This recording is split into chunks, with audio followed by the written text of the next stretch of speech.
ikut ke kantor ya? Ikut ke kantor ya? Kantor ya? Seorang wanita menangis saat sepeda motornya terjaring razia.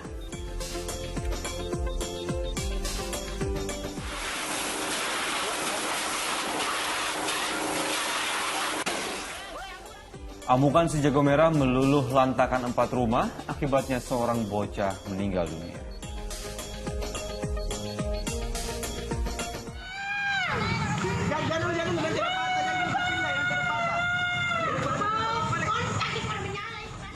Sejumlah wanita histeris saat 3 orang pekerja papan reklame terjatuh dari tangga setinggi 8 meter. Kelindes saya, ya Allah. Sing lanang kemang enggak. Sebuah truk tangki menabrak kerumunan penonton karnaval yang berada di pinggir jalan. Akibatnya 2 orang meninggal dunia dan belasan lainnya terluka.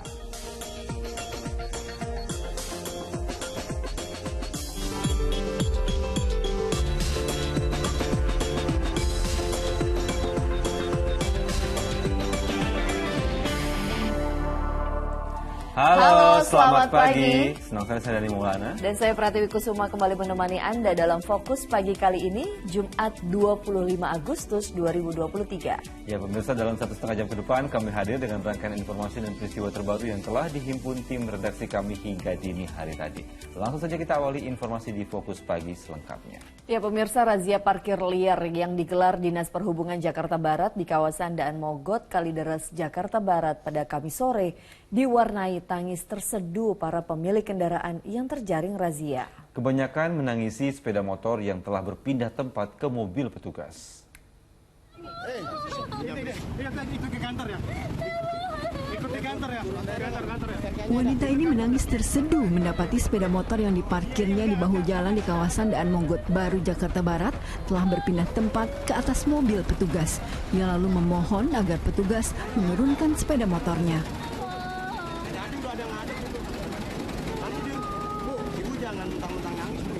Tapi petugas bergeming.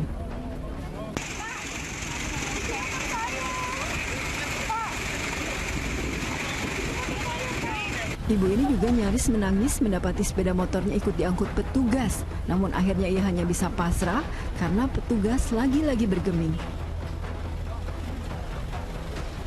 Bapak saya meninggal Pak, saya dadakan. Yang mana motor? Ini Pak. Ini Pak. Masih. Ya Allah Pak. Tapi petugas urung merazia sebuah sepeda motor yang pemiliknya mengaku tengah mengalami kedukaan.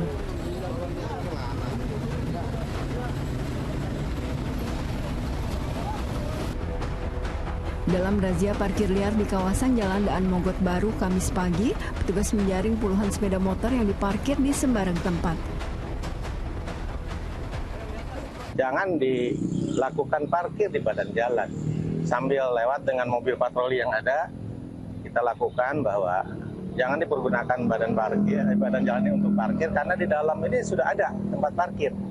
Gunakanlah tempat parkir yang resmi, yang sudah disediakan oleh pihak.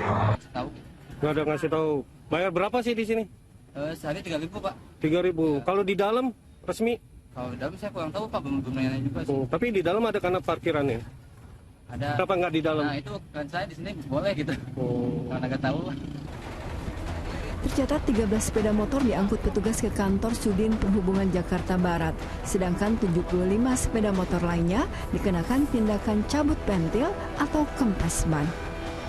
Jayadi melaporkan dari Jakarta. Kita beralih ke informasi lain. Unjuk rasa ratusan mahasiswa dari sejumlah kampus di Banda Aceh yang menuntut pencabutan izin tambang di kantor Gubernur Aceh diwarnai kericuhan. Ya, akibatnya sejumlah mahasiswa terluka.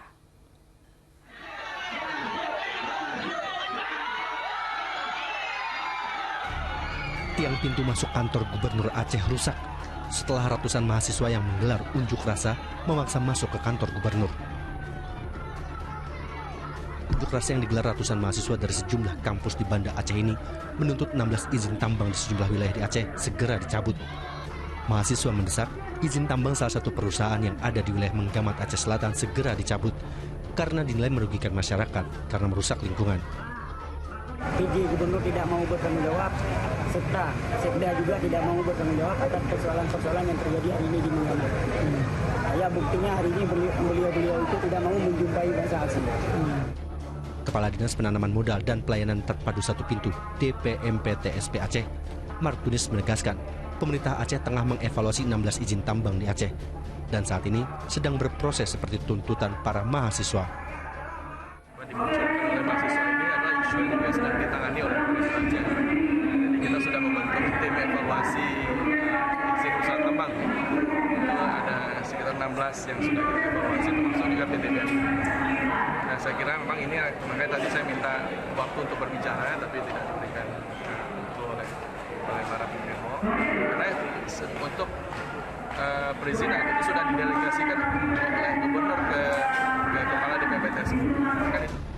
Selama aksi berlangsung, penjabat Gubernur Aceh tak menemui para demonstran. Peserta aksi hanya duduk di lobi kantor gubernur. Pengunjuk rasa berencana menggelar aksi lanjutan dengan massa yang lebih besar. Mukhtaruddin Yakub melaporkan dari Banda Aceh, Aceh. Penyiraman air keras di kalangan pelajar kembali terjadi. Kali ini menimpa 5 pelajar SMP negeri di kawasan Penjaringan, Jakarta Utara. Ya, akibatnya para korban mengalami luka bakar pada bagian wajah dan juga lengan. Di Jalan Kamal Muara Raya, Penjaringan, Jakarta Utara inilah penyiraman air keras di kalangan pelajar terjadi. 5 pelajar SMP negeri di Jakarta Utara itu tiba-tiba saja disiram air keras saat hendak pulang ke rumah. Diduga pelaku penyiraman merupakan siswa sekolah lain. 3 di antara pelajar yang menjadi korban disiram air keras saat menaiki truk bak terbuka. Sementara 2 siswa lainnya sedang berjalan kaki. Peristiwa yang terjadi Selasa siang itu terekam CCTV. Terduga pelaku sempat dikejar oleh teman korban, namun berhasil melarikan diri. Pihak sekolah membenarkan peristiwa penyiraman air keras yang menimpa 5 siswanya itu. Dan kasusnya saat ini tengah diselidiki Polsek Metro Penjaringan. Benar, ada 5 orang. 5 orang ya, Bu? Iya. Itu baru masuk atau gimana sih, Bu? Baru masuk sih, siswa kelas 7 semua baru masuk berapa bulan ya, dari Juli, Agustus. Ini baru 2 bulanan. Dari pihak sekolah sendiri bagaimana, Bu? Ini, Bu? Sudah ada penanganan sudah dilaporkan ke pihak yang berwajib. Salah satu korban penyiraman air keras adalah VN berusia 13 tahun. Pelajar kelas 7 itu kini hanya bisa terbaring di rumahnya karena mengalami luka bakar di bagian wajah, telinga, serta leher. Ia bersama 4 temannya disiram air keras sebanyak 2 kali oleh terduga pelaku dari arah yang berlawanan. Pulang sekolah, lagi jalan, tiba-tiba ada motor nyamperin gitu ke tengah. Main siram dikocok, kata anak-anak. Gitu. Terus temennya nyegat mobil biar pada mau dianterin pulang gitu. Tiba-tiba udah pada naik ke mobil, disiram lagi. Orang tua berharap agar pihak kepolisian segera menangkap pelakunya. Don Vito Samarta melaporkan dari Jakarta.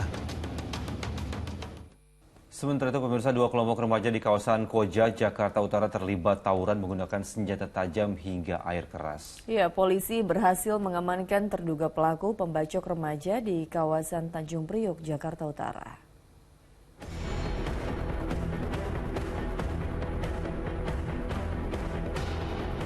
Seorang remaja dengan sengaja menjatuhkan sepeda motor yang tengah terparkir di sebuah gang di kawasan Rawabadak Utara, Koja, Jakarta saat terlibat tawuran dengan remaja lainnya di lokasi kejadian. Tak hanya itu, para remaja juga turut merusak pagar di kawasan tersebut.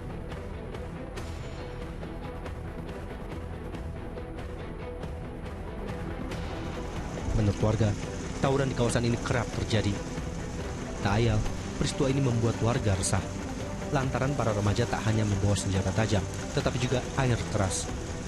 Walaupun sudah melaporkan tawuran tersebut kepada kepolisian, tetapi tawuran tetap sering terjadi.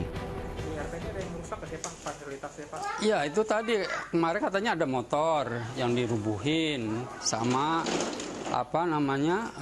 pintu gerbong di di depan itu 2 kali itu dijebol. Udah digembok, dijebol. Warga berharap pihak kepolisian berjaga serta berpatroli di lokasi kejadian agar tawuran tak kembali terjadi.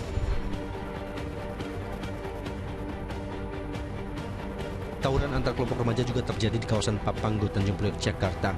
Nampak salah satu kelompok yang terdesak berusaha menyelamatkan diri dari kejaran kelompok lain. Salah satu remaja bahkan sempat terkena sabetan senjata tajam. Berdasarkan video yang tersebar luas di dunia maya, polisi dengan cepat berhasil menangkap 5 orang terduga pelaku tawuran yang merupakan anak di bawah umur. Petugas masih mendalami motif pertikaian antar dua kelompok tersebut. Nah, untuk luka yang diakibatkan oleh pemajang itu, kita melihat tidak ada luka yang serius, tidak ada. Karena mungkin ya kebetulan dari hasil pengecekan di rumah sakit bahwa yang bersangkutan itu menggunakan pakaian double. Jadi tidak sampai melukai luka parah di punggungnya. Atas perbuatannya, para terduga pelaku dijerat pasal 80 Undang-Undang Republik Indonesia Nomor 11 Tahun 2012 tentang Peradilan Anak. Don Vito Samarta melaporkan dari Jakarta. Di informasi lain, pemirsa, kebakaran di permukiman padat penduduk di Balikpapan, Kalimantan Timur menelan seorang korban, bocah perempuan berusia 14 tahun. Ya, 4 bangunan rumah warga hangus di dalam si jago merah.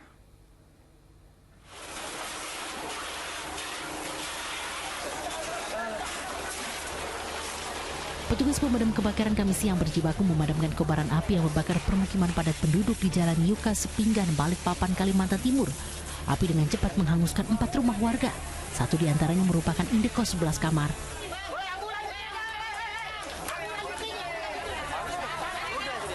Kebakaran ini juga menelan 1 korban jiwa, yakni seorang anak perempuan berusia 14 tahun. Jasad korban ditemukan tertelungkup di antara puing-puing bangunan. Guna kepentingan penyelidikan, jasadnya dibawa ke Rumah Sakit Bayangkara untuk diotopsi. Sementara korban seperti kita lihat tadi ada, kita belum tahu identitasnya, ya, masih dalam penyelidikan.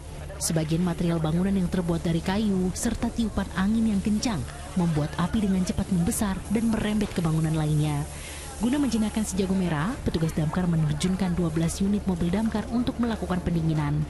Ya, ada semua pos yang ada di Balikpapan kita turunkan karena perumahan padat. Hingga kini, penyebab kebakaran masih diselidiki pihak kepolisian. Amir Hamzah melaporkan dari Balikpapan, Kalimantan Timur. Sementara itu, rumah mewah merangkap gudang perusahaan penyalur pakaian dan mainan anak di Surabaya, Jawa Timur juga terbakar. Banyaknya bahan yang mudah terbakar di dalam gudang sempat membuat petugas kesulitan memadamkan api. Kepanikan terjadi begitu api yang berkobar dari sela atap bangunan yang dijadikan gudang di Jalan Jemur Sari Utara, Surabaya terus membesar. Warga langsung ikut mencoba memadamkan api menggunakan alat seadanya. Namun banyaknya barang yang mudah terbakar membuat api merembet ke seluruh bangunan. Petugas pemadam kebakaran yang menurunkan 10 mobil pemadam akhirnya berhasil memadamkan api setelah bekerja selama sekitar 2 jam. Kita beralih ke informasi lain, pemirsa. 3 orang pekerja papan reklame di Makassar, Sulawesi Selatan terjatuh dari tangga setinggi 8 meter. Ya, ini ketiga korban mengalami kritis akibat luka berat di sekujur tubuhnya.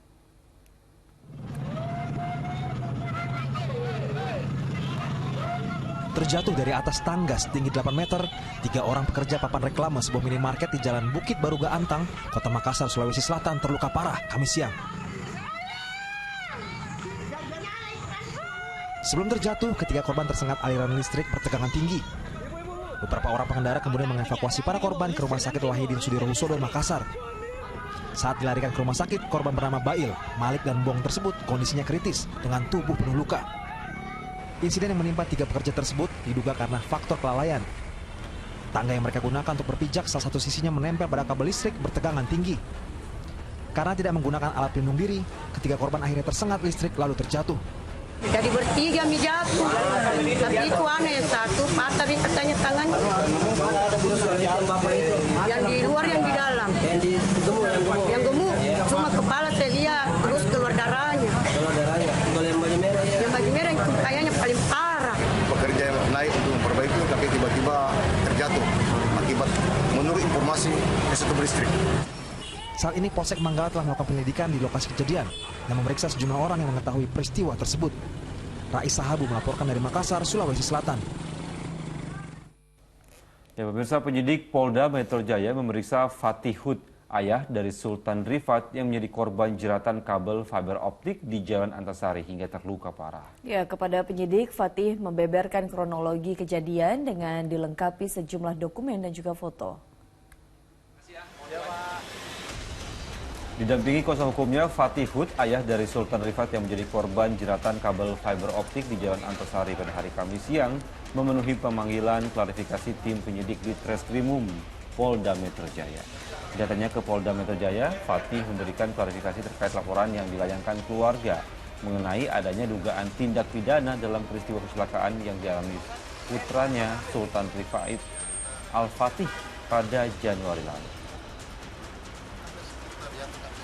Semuanya based on data real yang ada di lapangan saja, yang kebetulan pernah saya kumpulkan semuanya, baik itu dari lokasi maupun dari kelurahan, kecamatan maupun dari masyarakat sekitar. Termasuk anak saya sendiri maupun beberapa temannya yang mengendarai motor itu. Insya Allah ini mudah-mudahan bisa membantu kepolisian mengungkap. Ya, pada awal Januari lalu, Sultan Rifat Al-Fatih, seorang mahasiswa sebuah perguruan tinggi di Malang, menjadi korban terjerat kabel fiber optik yang menjuntai di Jalan Pangeran Antasari, Jakarta Selatan. Akibat peristiwa tersebut, korban mengalami luka parah lantaran tak bisa bernafas dan makan minum secara normal.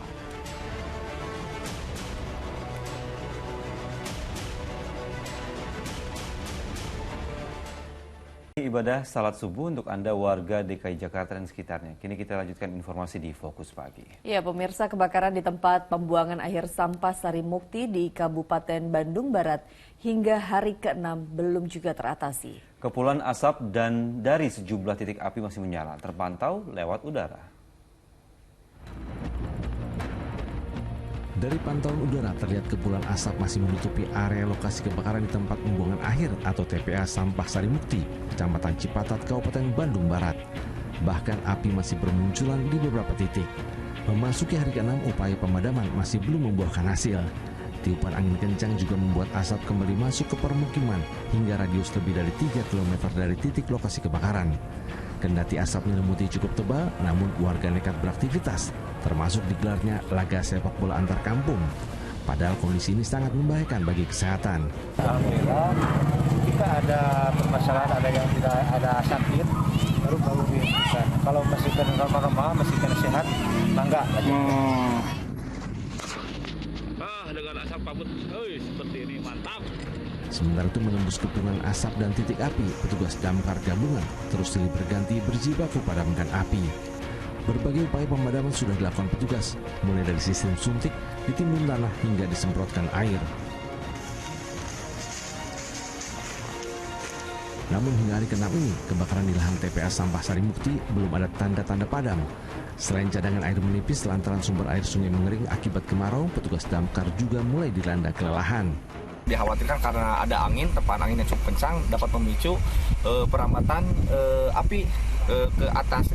Ini sedang mencoba kita berupaya berikhtiar, mudah-mudahan ini bisa ditanggulangi untuk melakukan pemadaman. Kebakaran di TPA Sampah Sari Mukti menghanguskan lahan lebih dari 10 hektar. Ratusan warga terdampak mulai dari terserang penyakit gangguan pernafasan hingga ratusan murid sekolah terpaksa belajar online di rumah. Sementara aktivitas warga di luar ruangan mulai dibatasi dengan wajib mengenakan masker. Pemadaman api masih belum bisa dipadamkan seutuhnya meski ini sudah masuk hari ke-6 dan asap pekat pun ini masih terlihat begitu pekat. Bahkan sampai saat ini kami, para tim juga masih harus menggunakan masker karena memang asapnya begitu perih ketika kami hirup. Dan sebenarnya sudah banyak sekali hal yang dilakukan oleh petugas, termasuk memindahkan sejumlah material-material sampah dengan menggunakan alat berat. Tapi hal itu masih belum maksimal karena sampai saat ini api masih belum berhasil dipadamkan seutuhnya dan bahkan sewaktu-waktu api bisa berkobar dari satu titik ke titik lainnya. Ditambah lagi angin yang begitu kencang yang membuat para petugas ini kesulitan untuk memadamkan api secara optimal. Dari Kabupaten Bandung Barat, Media Riyasti dan Ahmad Susanto melaporkan.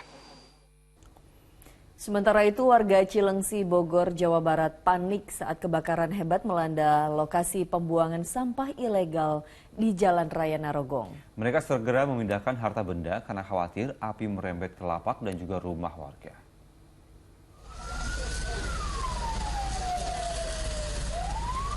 Api yang berkobar di sela tumpukan sampah di belakang gudang palet di Jalan Narogong, Cilengsi, Kabupaten Bogor memunculkan kepulan asap pekat. Petugas pemadam kebakaran yang tiba di lokasi langsung berjibaku memadamkan api.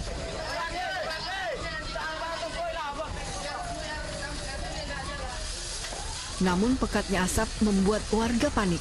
Sebagian langsung sibuk memindahkan harta benda ke tempat yang lebih aman. Takut api merembet ke rumah-rumah mereka.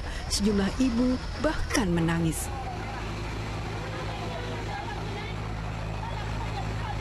Warga trauma sebab beberapa hari sebelumnya puluhan kios di kawasan ini ludes dilalap api. Terlebih api tiba-tiba saja berkobar hebat. Pas saya lagi di kamar sama anak-anak tiba-tiba ada asap gitu. Pas saya lihat apinya udah gede dari bawah. Banyaknya bahan mudah terbakar sempat membuat petugas pemadam kebakaran yang menurunkan 4 mobil pemadam kewalahan. Namun api akhirnya bisa dipadamkan setelah petugas bekerja selama sekitar setengah jam. Untuk kendala sih kami tidak ada karena masih bisa tertangani dan itu hanya berupa sampah yang ban aja yang terbakar. Diduga kebakaran dipicu banyaknya tumpukan sampah ilegal di belakang lapak penjualan palet yang sengaja dibakar, namun lalu membesar dan tak terkendali. Asep Solihin melaporkan dari Kabupaten Bogor, Jawa Barat. Kita beralih ke informasi kecelakaan lalu lintas. Sebuah truk tangki di Mojokerto, Jawa Timur menabrak kerumunan penonton karnaval yang berada di pinggir jalan. Akibat peristiwa kecelakaan ini, 2 orang tewas dan belasan lainnya terluka. Ya Allah, anakku manggi. Waduh, wak pelindung saya, ya Allah.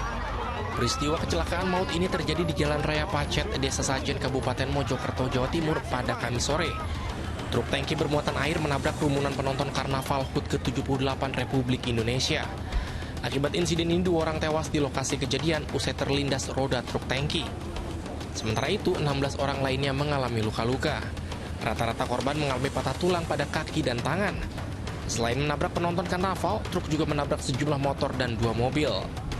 Peristiwa ini terjadi saat truk melaju dari arah timur ke barat.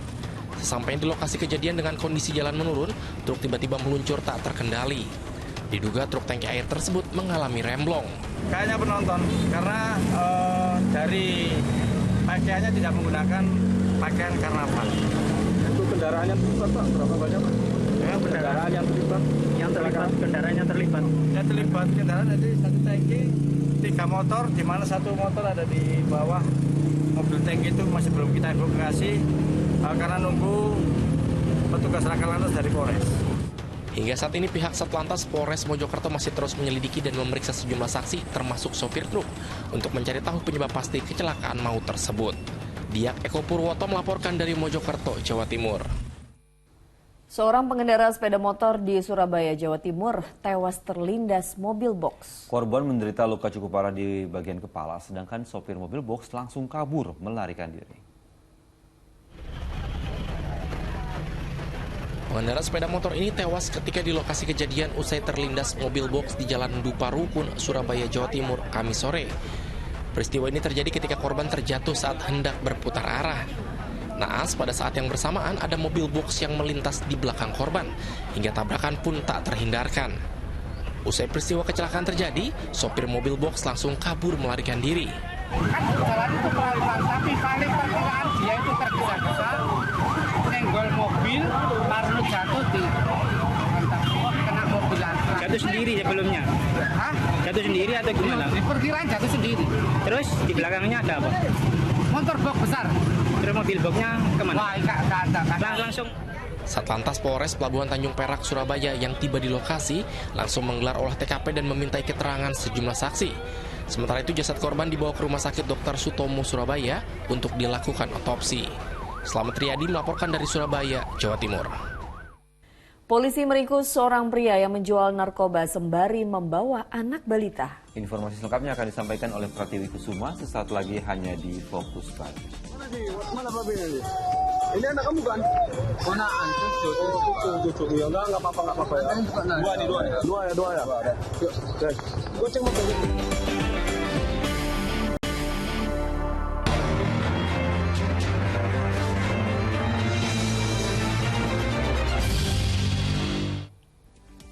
Anda kembali menyaksikan Fokus Pagi bersama saya Pratiwi Kusuma. Kita lanjutkan informasi di hari ini. Seorang pria di Bogor, Jawa Barat jadi korban begal bersenjata tajam.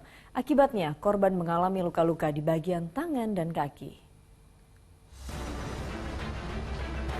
Lelaki ini terbaring kesakitan di rumah kontrakannya karena mengalami sejumlah luka bacokan senjata tajam di bagian tubuhnya. Diduga pemuda asal Nusa Tenggara Timur itu jadi korban komplotan begal di Desa Ciangsana, Gunung Putri, Kabupaten Bogor, Jawa Barat. Peristiwa bermula saat korban hendak membeli makan pada Kamis dini hari. Tapi saat di perjalanan, ia dibuntuti oleh 2 pengendara motor yang berteriak memanggil korban. Tiba-tiba, para pelaku yang berjumlah 4 orang tersebut malah melukainya dengan senjata tajam dan berusaha merebut motor miliknya. Akibatnya korban alami luka-luka pada bagian kepala dan tangan. Korban kemudian berhasil melarikan diri setelah ia berteriak meminta pertolongan warga. Tapi motor sempat diambil atau gimana, Bang? Dia posisinya tangan sebelah kirinya itu nahan motor, sementara tangan sebelah kanannya itu yang bagian nahan senjata. Jadi nggak sempat diambil lah motornya. Tapi langsung kabur? Ya, langsung kabur. Pelakunya berapa orang, Bang? Ada 4. Warga berharap polisi melakukan patroli di kawasan tersebut, terutama di jam-jam rawan begal. Bukan cuma sekali, untuk dalam waktu hampir belum 1 minggu ini udah ada kejadian. Bahkan saya sering dengar dari pihak masyarakat yang lain, memang jalur Jalan Raya Ciangsana sampai ke Bojongkuru itu rawan sekali. Korban sudah melaporkan peristiwa ini ke polisi dan aparat Polsek Gunung Putri masih melakukan pengejaran terhadap para pelaku. Asep Solihin melaporkan dari Kabupaten Bogor, Jawa Barat. Seorang warga menderita luka bacok saat mencoba melerai tawuran antara 2 kelompok remaja di kawasan Cipinang Pulo, Jakarta Timur. Diduga tawuran terjadi akibat saling ejek antara kelompok remaja tersebut.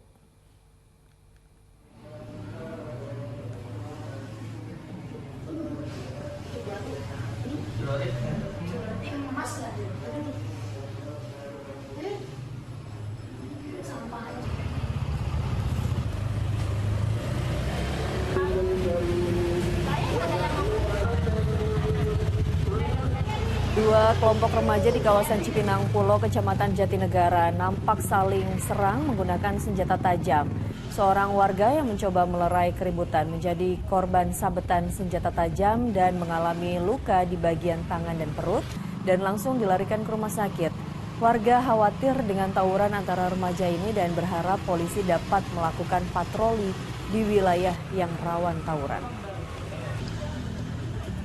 Katanya sih korbannya itu emang lagi duduk aja di situ lagi santai gitu, tiba-tiba ada segerombolan anak yang mulai dari 3 orang dulu mungkin datang, ya mungkin atau bersih tegang jadi kurang ini langsung manggil temannya terus langsung terjadi keributan.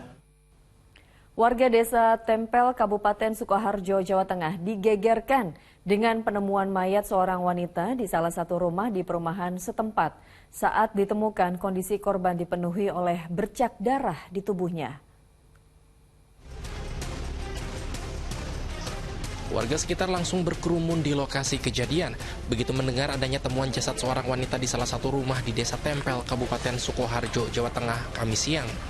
Usai dilakukan pemeriksaan, jasad wanita itu kemudian dievakuasi oleh petugas kepolisian. Korban diketahui merupakan seorang dosen di salah satu universitas di Surakarta. Keberadaan korban pertama kali ditemukan oleh rekannya dalam kondisi penuh bercak darah di tubuhnya. Saat ini mengamankan status quo, yang mana di rumah ini biar tidak status quo rusak, biar dalam penyelidikan dari identifikasi biar masih murni. Hingga saat ini polisi masih terus melakukan penyelidikan dan mengumpulkan informasi dari warga sekitar atas temuan mayat wanita tersebut. Sementara itu jasad korban langsung dibawa ke RSUD Mowardi Solo untuk diotopsi. Tindakan ini dilakukan untuk mengungkap penyebab pasti kematian korban. Heri Prasetyo melaporkan dari Sukoharjo, Jawa Tengah.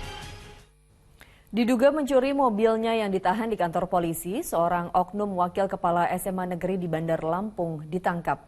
Mobil tersangka disita petugas karena menggunakan plat nomor palsu.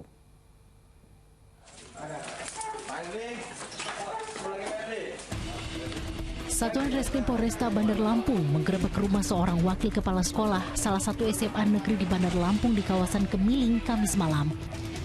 Pria bernama Herdi Pranajaya itu ditangkap karena ulahnya mengambil paksa mobil miliknya yang ditahan Polantas karena diduga menggunakan plat palsu. Meski awalnya menolak dibawa ke Mapores Bandar Lampung, tersangka akhirnya menyerahkan kepada polisi. Kita lakukan penyelidikan setelah saat dilaporkan oleh Satlantas, kita mengecek CCTV di Mako, ternyata orang yang mengambil tersebut dengan olah TKP adalah yang memiliki kunci duplikat dari kendaraan tersebut, yaitu pemilik kendaraan itu sendiri, yang kemudian kita sudah tangkap di kediamannya dan kita tetapkan sebagai tersangka. Kasus yang menjerat oknum guru tersebut bermula ketika Satlantas Polresta Bandar Lampung menggelar razia 1 pekan lalu. Salah satu mobil yang disita adalah mobil tersangka Herdi karena diduga menggunakan plat nomor palsu dan tidak memiliki surat kendaraan alias bodong. Aris Susanto melaporkan dari Bandar Lampung, Lampung. Satu unit motor yang diparkir di halaman minimarket di Bekasi, Jawa Barat, raib digondol maling. Sementara di Madiun, Jawa Timur, 2 orang diduga suami istri yang membawa anak balitanya mencuri gas LPG 3 kg. Kamera pengawas ini merekam aksi pencurian di sebuah toko kelontong di Desa Sukorejo, Madiun, Jawa Timur. Terduga pelaku pria tampak menghentikan motornya dan turun mengambil 1 tabung gas LPG ukuran 3 kg. Sementara seorang wanita yang diduga istrinya mengawasi kondisi sekitar. Pasangan suami istri itu nekat mencuri tabung gas LPG sambil membawa anak balitanya. Usai mengambil barang curian, mereka langsung kabur. Aksi pencurian di kawasan tersebut kerap terjadi di saat kondisi sepi.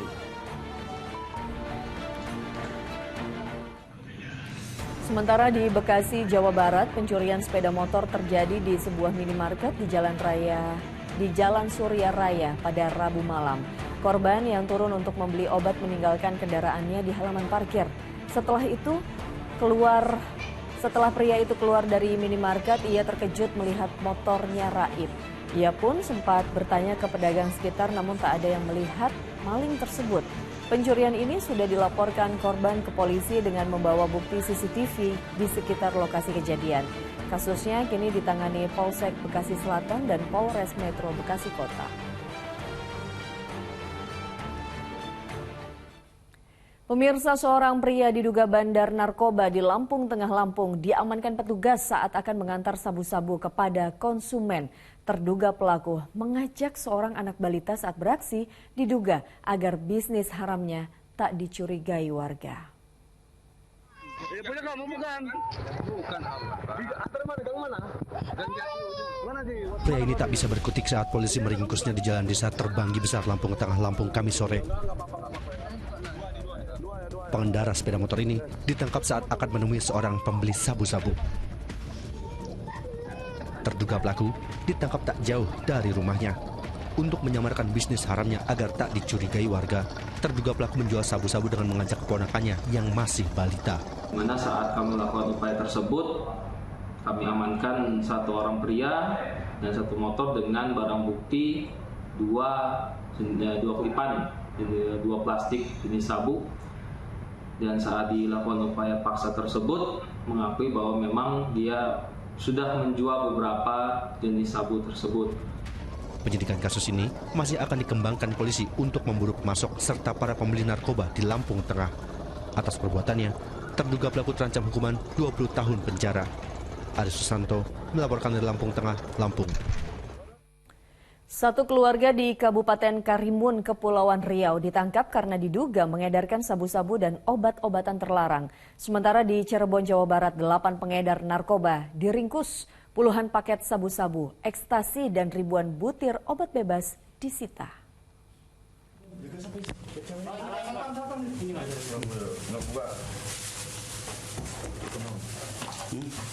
Ada berapa ini? 8, Pak. 8. Kemudian coba dihitung. Tempat tinggal pengedar narkoba di kawasan Cirebon, Jawa Barat ini digeledah polisi. Indekos tersebut menjadi tempat penyimpanan narkoba dan petugas menemukan barang bukti puluhan paket sabu-sabu, ekstasi, dan ribuan butir obat bebas terbatas. 9 pengedar narkoba berhasil diringkus polisi dan digelandang ke Mapores Cirebon Kota. Para tersangka diamankan saat melakukan transaksi di sejumlah lokasi yang sepi di wilayah kota Cirebon. Tersangka menjual obat-obatan tersebut secara online maupun COD, ya, online maupun COD. Untuk tersangka, 8 tersangka ini tertangkap tangan oleh petugas Satuan Reserse Narkoba Polres Cirebon Kota saat melakukan transaksi narkotika maupun obat-obatan tersebut. Kini para tersangka dijerat dengan Undang-Undang Kesehatan dengan ancaman minimal 5 tahun penjara. Sementara di Kabupaten Karimun, Kepulauan Riau, satu keluarga yang terdiri dari ayah, ibu, anak, dan menantu pengedar obat-obatan terlarang diringkus Direktorat Reserse Narkoba Polda Kepulauan Riau pada hari Kamis. Setelah diperiksa polisi, ternyata satu keluarga ini merupakan pedagang pakaian bekas keliling asal Tembilahan. Dari perjalanan dari Tembilahan ke Jambi, mereka menemukan narkoba jenis sabu-sabu. Bukannya menyerahkan barang haram tersebut ke polisi, mereka malah menjualnya. Ini ditemukan pertamanya di Jambi, putaran Jambi, sama orang bertiga yang bawa dari Tembilahan itu. Dibawa ke Karimun karena orang itu nggak tahu penjualan di sana, bawa ke Karimun karena ada anaknya di Karimun, disuruhlah cari. Barang bukti sabu-sabu dengan berat lebih dari 600 gram disita polisi. Para tersangka dijerat Undang-Undang Narkotika dengan ancaman hukuman mati atau pidana penjara seumur hidup atau pidana maksimal 20 tahun penjara. Tim Liputan melaporkan. Dari kasus lainnya, selebgram OF memenuhi panggilan penyidik Polres Metro Jakarta Pusat untuk mengklarifikasi terkait konten makan es krimnya yang viral di media sosial. Sebelumnya, sebuah ormas melaporkan OF karena kontennya menikmati es krim dianggap tak senonoh dan mengandung unsur asusila.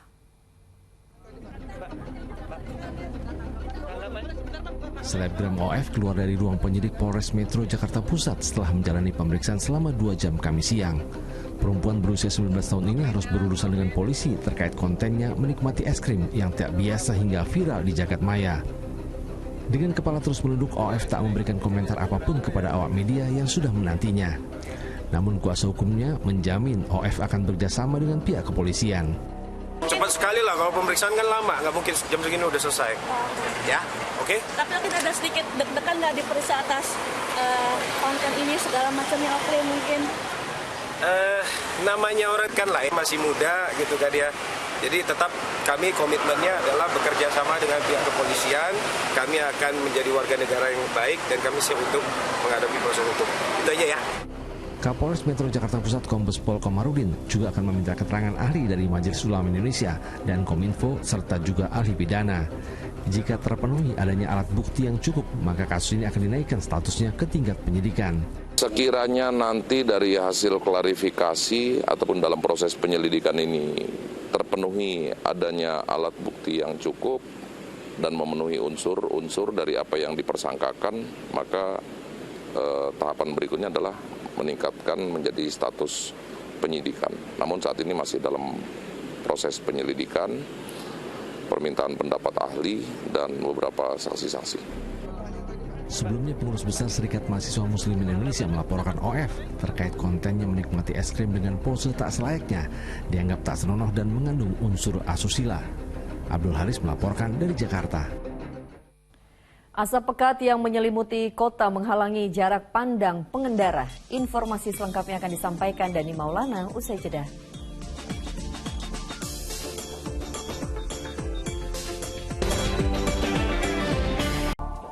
Anda kembali di Fokus Pagi bersama saya Dani Maulana. Pemirsa, kebakaran hutan dan lahan di sejumlah wilayah di Kalimantan belum kunjung bisa dipadamkan. Akibatnya kabut asap pun mengancam warga.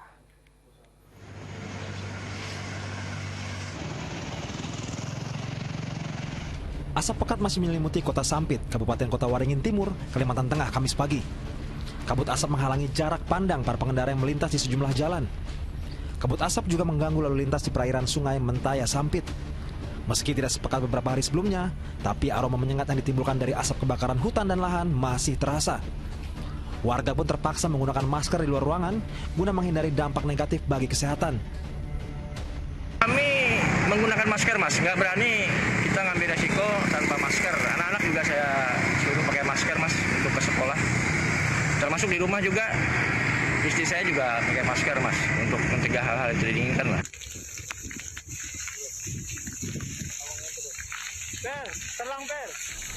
Sementara itu, kebakaran lahan di Kabupaten Ketapang, Kalimantan Barat belum juga bisa dipadamkan. Petugas gabungan Kamis pagi terus berupaya memadamkan api yang membakar lahan di Kecamatan Matan Hilir Selatan. Hujan yang sempat mengguyur sedikitnya bisa mengurangi jumlah titik api. Namun BPBD Ketapang kembali meminta masyarakat jangan lagi membakar lahan agar tak ada lagi titik api di wilayah tersebut. Himbau kepada masyarakat jangan hanya membaca ini boleh dibakar, tapi tolong tahapan demi tahapan yang menjadi amanah dari regulasi tersebut agar dipatuhi. Untuk menurunkan jumlah titik api, BPBD Kalimantan Barat akan melakukan modifikasi cuaca dengan membuat hujan buatan. Tim Liputan melaporkan. Dinas Kesehatan Tangerang Selatan, Banten mencatat ada sekitar 29.000 lebih orang terserang ISPA akibat dampak polusi udara yang buruk. Sementara itu di Bekasi, Jawa Barat, puluhan anak-anak yang terjangkit ISPA masih menjalani perawatan di rumah sakit. Sebanyak 55 pasien infeksi saluran pernafasan atas atau ISPA mendapatkan perawatan di RSUD Kasabullah Abdul Majid, Kota Bekasi, Jawa Barat. Seluruh pasien yang dirawat semuanya merupakan pasien anak-anak. Penyebab utama pasien ISPA ini bukan hanya karena faktor polusi udara saja yang sudah sangat mengkhawatirkan ibu kota Jakarta, namun juga karena pola hidup yang tidak sehat dan makan makanan sembarangan, sehingga menyebabkan sakit pada tenggorokan, batuk, dan pilek. Menurut saya ini karena cuaca panas yang cukup panjang, kemudian imunitas seseorang juga mungkin dalam kondisi turun ya, dan polusi udara juga di sekitar perkotaan juga mungkin menjadi salah satu penyebab. Tapi bukan berarti yang tadi saya sampaikan bahwa karena ada tren di Jakarta ya, tapi untuk Kota Bekasi saat ini di RSUD Hasbullah dalam kondisi masih jumlah pasien yang tidak terlalu signifikan. Sementara itu, Dinas Kesehatan Tangerang Selatan, Banten mencatat ada sekitar 29.000 lebih warganya yang terserang penyakit ISPA imbas dari dampak polusi udara yang buruk. Jumlah tersebut terhitung sejak Januari 2023 hingga Agustus 2023. Umumnya para warga yang terserang ini didominasi oleh balita dan anak-anak, mulai dari gangguan pernafasan ringan hingga sedang.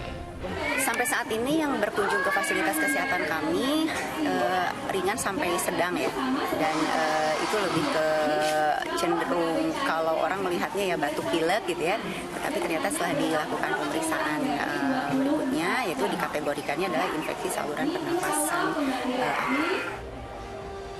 Dampak dari polusi udara yang buruk membuat Dinas Kesehatan Tangerang Selatan menghimbau agar masyarakat untuk sementara waktu kembali memakai masker di ruang terbuka maupun tertutup dan menjaga pola hidup sehat.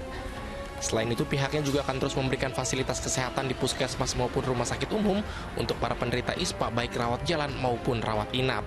Tim Liputan melaporkan. Direktorat Lalu Lintas Polda Metro Jaya mulai hari Sabtu akan menerapkan sanksi tilang bagi kendaraan yang kedapatan tidak lolos uji emisi. Besaran denda tilang bagi kendaraan roda 2 mencapai Rp250.000 dan juga Rp500.000 untuk kendaraan roda 4. Upaya ini dilakukan guna mencari solusi atas polusi udara di ibu kota. Sejak pagi puluhan kendaraan roda 2 maupun roda 4 sudah antre untuk mengikuti uji emisi gratis di halaman gedung DPRD DKI Jakarta. Untuk bisa ikuti uji emisi gratis, pengendara cukup tunjukkan STNK. Sebanyak 90 kendaraan roda 4 dan 300 sepeda motor menjalani uji emisi gratis. Dari angka ini, hanya sedikit kendaraan yang belum lulus. Uji emisi juga diharuskan bagi para ASN di lingkungan Pemprov DKI Jakarta. Pasalnya kendaraan ASN yang tak lolos uji emisi dilarang parkir di area kantor Pemprov. Kita sih sebagai stafnya Pak Gubernur, kita mendukung aja kegiatan ini karena ini menyangkut terkait dengan polusi udara. Nah, lalu ini tadi sudah dites nih Pak? Ya. Gimana Pak hasilnya? Hasilnya alhamdulillah ini lulus nih. Lulus ya. Sementara itu, ratusan kendaraan roda 2 dan roda 4 juga melakukan uji emisi di kantor Sudin Pemadam Kebakaran Kota Jakarta Utara pada Kamis siang yang digelar petugas Dinas Lingkungan Hidup Pemprov DKI Jakarta. Seorang pengendara motor mengaku uji emisi gas buang kendaraannya ini dilakukan untuk menghindari tilang uji emisi yang akan diterapkan mulai esok. Ada razia juga, kemudian ada untuk udara bersih. Uji emisi khawatir juga nggak apa-apa ikut uji emisi? Ya, juga salah satunya juga itu. Sanksi tilang akan diberlakukan bagi kendaraan di ibu kota yang kedapatan tak lolos uji emisi mulai tanggal 26 Agustus 1 esok. Tak main-main, dalam sanksi tilang tersebut besaran denda bagi kendaraan roda 2 bisa mencapai Rp250.000 serta Rp500.000 bagi kendaraan roda 4. Kita lakukan dari nanti sosialisasi, teguran, sampai dengan mungkin penilangan. Nanti kalau penilangan masalah gas emisi ini adalah dari instansi terkait. Nah, kami melakukan penilangan karena yang mempunyai alatnya kan dari mereka. Nah, kami akan melakukan membantu penilangan. Sanksinya berapa kalau misalnya tilang atau Sepeda motor 250, roda 4 itu 500.000 tilangnya. Itu denda maksimal ya Pak ya? Iya, denda maksimal. Selain akan bekerjasama dengan Dinas Lingkungan Hidup Provinsi DKI Jakarta, Ditlantas Polda Metro Jaya juga tengah mencari tempat khusus untuk pemeriksaan tilang uji emisi agar tak menyebabkan kepadatan arus lalu lintas. Tim Liputan melaporkan dari Jakarta. Di informasi berikutnya, pemirsa, krisis air bersih akibat perubahan cuaca dan juga kemarau berdampak pada sulitnya warga ini untuk mendapatkan air bersih. Di Ogan Ilir, Sumatera Selatan, warga terpaksa harus menggunakan air sungai yang kotor. Sementara itu di Karawang, Jawa Barat, warga ini harus mengambil air kubangan agar bisa memenuhi kebutuhan sehari-hari.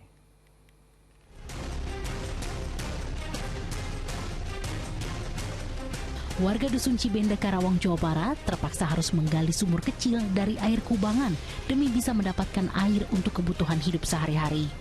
Meski air tidaklah jernih, hal ini dilakukan karena sumur warga mengalami kekeringan akibat perubahan iklim. Setiap hari, warga harus berjalan kaki sejauh kilometer dan harus bergantian untuk mengambil air kubangan.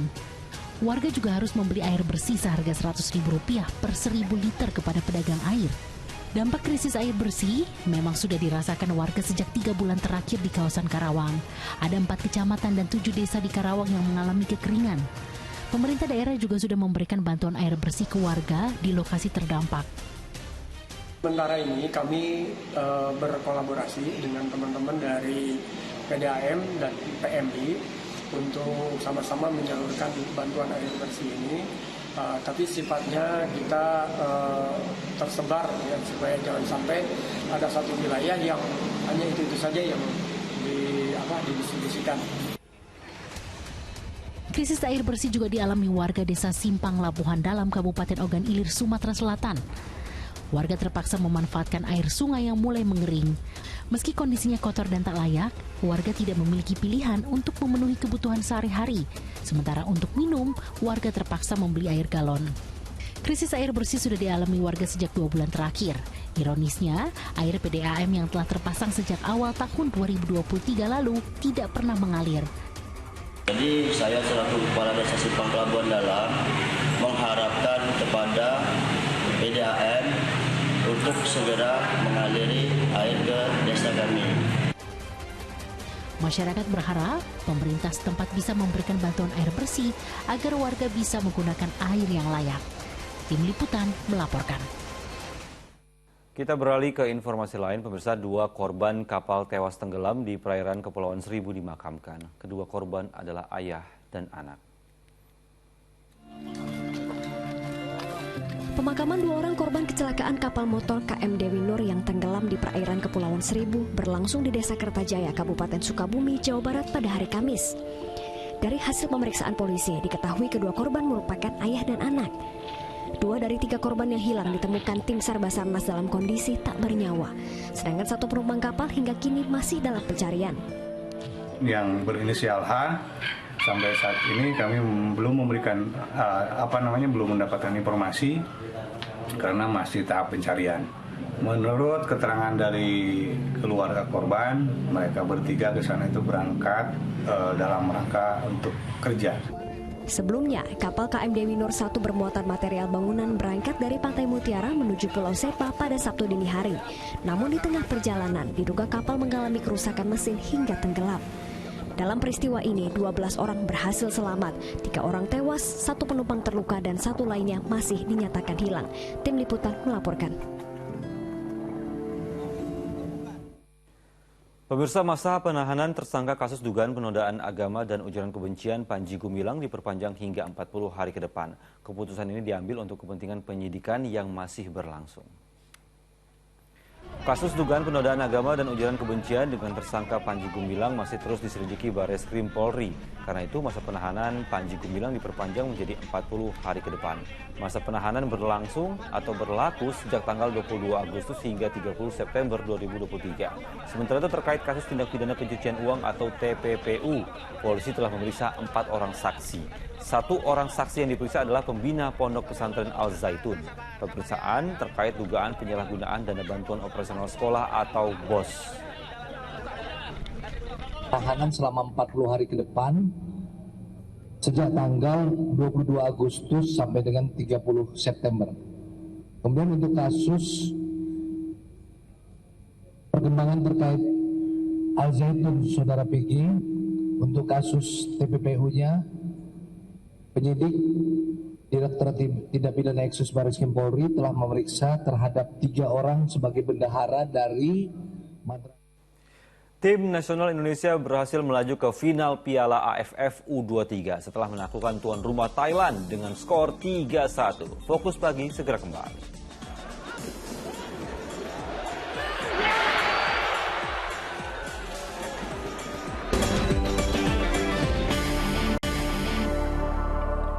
Anda kembali di Fokus Pagi bersama saya Dani Maulana. Dan saya Pratiwi Kusuma. Kita lanjutkan informasi di pagi hari ini. Tim nasional Indonesia berhasil melaju ke final Piala AFF U23 usai menaklukkan tuan rumah Thailand dengan skor 3-1. Di partai puncak, Garuda Muda akan menghadapi Vietnam yang mengalahkan Malaysia 4-1.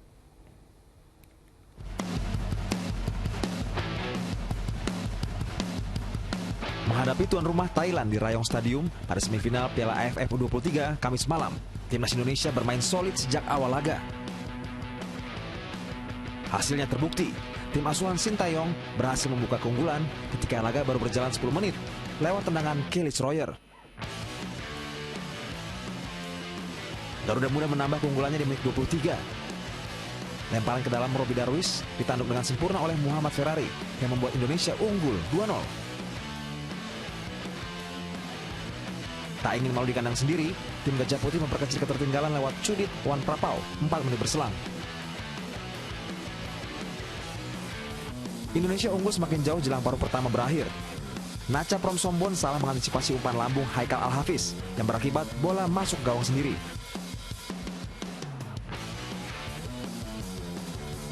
Di babak kedua, Thailand tak mampu mengejar defisit gol meski beberapa kali menciptakan peluang. Skor 3-1 bertahan hingga laga usai. Dengan hasil ini, Garuda Muda berhak lolos ke partai final dan akan berjumpa Vietnam yang mengalahkan Malaysia 4-1 di semifinal. Laga final antara Indonesia dan Vietnam akan berlangsung pada Sabtu mendatang. Sementara itu dari dalam negeri, pemirsa, duel di pekan ke-10 BRI Liga 1 akan dibuka oleh laga Madura United kontra Bayangkara FC di Stadion Gelora Bangkalan. Dua tim yang akan saling berhadapan ini dalam performa yang jauh berbeda. Madura United saat ini kokoh di puncak klasmen, sementara Bayangkara FC hanya berada 1 tingkat dari dasar klasmen. Tuan rumah Madura United berambisi melanjutkan tren positifnya saat menjamu tim papan bawah Bayangkara Presisi Indonesia FC dalam lanjutan pekan ke-10 BRI Liga 1 di Stadion Gelora Bangkalan, Jawa Timur, Jumat sore. Laskar Sape Kerap tentu berambisi mengincar poin penuh, apalagi Madura United akan mendapatkan dukungan penuh penonton di stadion. Kemenangan di laga nanti juga akan semakin mengokohkan posisi Madura United di puncak klasmen sementara. Saat ini Laskar Sape Kerap telah mengoleksi 19 poin, hasil dari 6 kemenangan, sekali imbang dan 2 kali kalah. Sementara itu performa Bayangkara justru berbanding terbalik dengan Madura United. The Guardians kini terdampar di zona merah dan hanya berada 1 tingkat dari Arema FC yang menghuni dasar klasmen. Meski dalam penampilan yang kurang begitu baik di musim ini, Bayangkara FC masih bisa percaya diri dalam rekor pertemuan. Dari 16 kali berjumpa Madura United, Bayangkara sukses torehkan 9 kemenangan dan hanya 2 kali kalah, serta 5 laga lainnya berakhir imbang. Modal ini yang akan kembali dibawa Bayangkara FC untuk torehkan 3 angka agar bisa segera keluar dari zona merah. Salina Wali melaporkan dari Bangkalan, Jawa Timur. Kita beralih ke informasi berikutnya, pemirsa. Presiden Joko Widodo menghadiri konferensi tingkat tinggi BRICS dalam rangkaian kunjungannya kerjasamanya ke kawasan Afrika. Pada kesempatan ini, Joko Widodo menyinggung tatanan ekonomi dunia yang tidak adil. Melanjutkan kunjungannya di kawasan Afrika, Presiden Joko Widodo menghadiri konferensi tingkat tinggi BRICS ke-15 di Sandton Convention Center, Johannesburg, Republik Afrika Selatan, Kamis siang waktu setempat.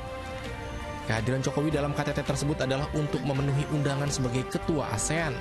Dalam kesempatan ini, Presiden Jokowi menyinggung ketidakadilan tatanan ekonomi dunia. Jokowi juga menyebut segala tindak diskriminasi terhadap upaya kemajuan negara-negara berkembang harus dihilangkan. Kita semua melihat tatanan ekonomi dunia saat ini sangat tidak adil, gap pembangunan semakin lebar, rakyat miskin dan kelaparan semakin bertambah, dan situasi seperti ini tidak boleh dibiarkan. Negara berkembang harus bersatu untuk memperjuangkan hak-haknya, diskriminasi perdagangan harus kita tolak, hilirisasi industri tidak boleh dihalangi, kita semuanya harus terus menyuarakan kerjasama yang setara dan inklusif.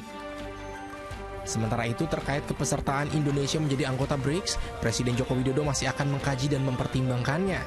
Hingga saat ini, Indonesia belum menyampaikan surat expression of interest sebagai syarat menjadi anggota.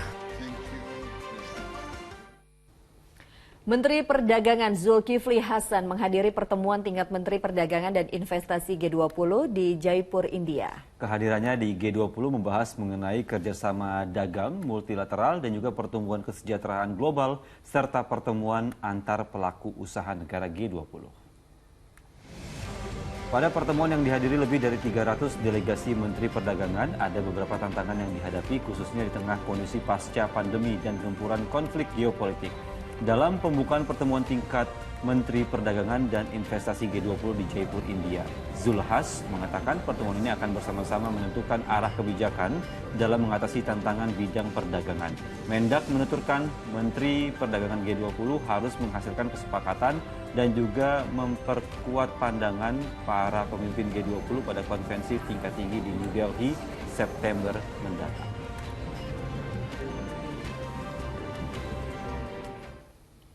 Dari informasi lainnya pemirsa, ini sarapan bergizi menjadi faktor penting bagi asupan nutrisi anak selain memberikan energi anak untuk beraktivitas, juga sebagai nutrisi otak. Ya Tiwi, ya pemirsa, kandungan nutrisi omega 3 dan 6 ini menjadi nutrisi wajib yang ada dalam menu sarapan untuk memaksimalkan fungsi otak di masa tumbuh kembang serta dapat meningkatkan sistem kekebalan tubuh anak-anak.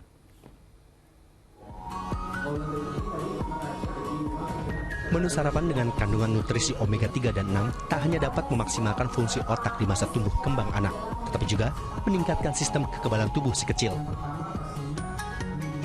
Mengingat pentingnya asupan kedua nutrisi tersebut, Blue Band berkomitmen membantu memenuhi asupan omega 3 dan 6 bagi anak Indonesia dengan menggelar kampanye nasional di Jakarta hari Kamis. Program nasional ini bertujuan mengajak dan mengedukasi lebih dari 10.000 keluarga terkait pentingnya sarapan bergizi yang mengandung omega 3 dan 6. Menurut Marketing Director PT Apfil Consulting Indonesia, Ade Safitri, pada 2045 mendatang, Indonesia akan mendapatkan bonus demografi berupa 70% penduduk dalam usia produktif. Sehingga diharapkan, lewat kampanye ini, Indonesia dapat melahirkan generasi emas yang memiliki kemampuan kognitif, kecerdasan, dan daya konsentrasi yang baik. Seperti yang tadi dicanangkan oleh Profesor, bahwa anak Indonesia itu kelak di tahun 2045 itu akan menjadi masuk usia produktif 25-27. Sehingga dari sekarang kita harus mempersiapkan anak-anak Indonesia itu yang memang syarat dengan nutrisi, dapat dengan pola makanan yang baik, sehingga nanti kelak pada saat dia usianya 25-35, dia bisa memiliki kompetensi. Sementara, selebriti sekaligus pegiat media sosial Mona Ratuliu menyatakan dengan adanya kampanye ini, dirinya semakin semangat untuk memberikan sarapan bergizi yang mengandung omega 3 dan 6 bagi anak-anaknya. Dengan Blue Band membuat campaign ini sangat membantu ibu-ibu untuk tahu makanan yang bernutrisi apa aja, dan kayak tadi tuh dijelasin omega 3 sama omega 6 itu manfaatnya sebenarnya apa sih. Kita jadi lebih semangat sih untuk kasih anak-anak makanan bernutrisi karena memang ternyata sangat berperan penting gitu untuk pertumbuhan dan perkembangannya nanti. Adapun disebutkan bahwa anak-anak disarankan untuk mengonsumsi dan memenuhi kebutuhan omega 3 sebanyak 0,7 hingga 0,9 gram per hari. Aurika Agustina dan Sri Indro melaporkan dari Jakarta. Ya pemirsa, usai sudah kebersamaan kita dalam Fokus Pagi hari ini, dan setelah Fokus Pagi jangan lewatkan untuk menyaksikan program Magic 5. Mewakili tim redaksi dan kerabat kerja yang bertugas, saya Pratiwi Kusuma. Dan saya Dandi Maulana pamit undur diri, selamat pagi, selamat beraktivitas, jaga kesehatan selalu, dan sampai jumpa.